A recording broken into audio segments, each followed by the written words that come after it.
Hey everyone, today I'd like to go over Track Changes, which is an editing tool on Microsoft Word.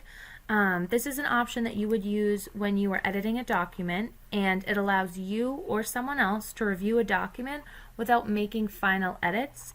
So what this does is it really just kind of gives you an opportunity to see what changes you've made and whether you want to accept or decline them. This is something that's really helpful if you're working with someone else on a document. I use this a lot in my daily life. If I'm grading a paper and I don't want to change what someone's written, I can add a comment. I can change spelling this way. So how you would begin to use track changes, you'd need to start with some sort of a Word document. So I'm starting with our syllabus.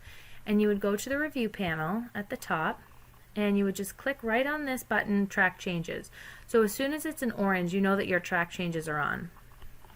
So for example, I would like to change the faculty member to Jane Doe. So what I would do is I would highlight the text that's already in there, and I would just start typing Jane Doe.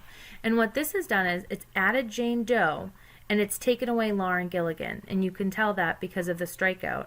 And all of these changes that we've just made are in red.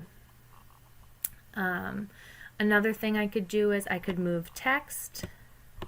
Oops, I can italicize.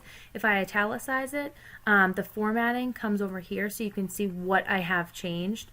You know that I haven't changed the text, but I have changed how they formatted it.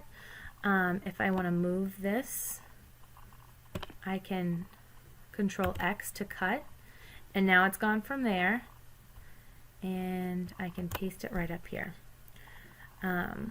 So this view that we're in right now is final, showing markup. If I just want to see what this looks like with the changes I've made so far, I just click on final, and so this is what my new document will look like. Now maybe I still want to make changes. I can go like this, and my final, showing markup, it will show that I've just made a space there. So you can also add a new comment. So say I want, I think I'm editing this document for someone, and I think that this class happens in summer of 2016, but I'm not sure, so I don't want to make that change. I can go right here and I can comment, and I can say, isn't this supposed to be summer 2016? So now I've made a comment there that the person who reviews this document after me will see, but I haven't changed what they've written. Now, if I want to turn track changes off, all I do is hit that, and I will go back to making direct changes to my document.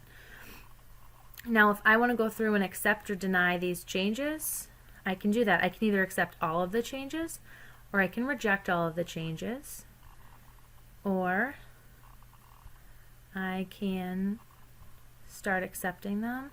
I'm going to delete this comment because they are wrong. It should be spring of 2016, so I'm going to delete it. So now the comment is gone. I'm going to click on accept. Yes, this new faculty member is Jane Doe, so I accept this change. I'm going to reject this. I'm going to reject deleting this, and I'm going to accept the new font. So now all of my track changes have been accepted or declined, and this is what my new document looks like. So the final, showing markup, now looks the same as the final because I have either accepted or rejected my track change comments.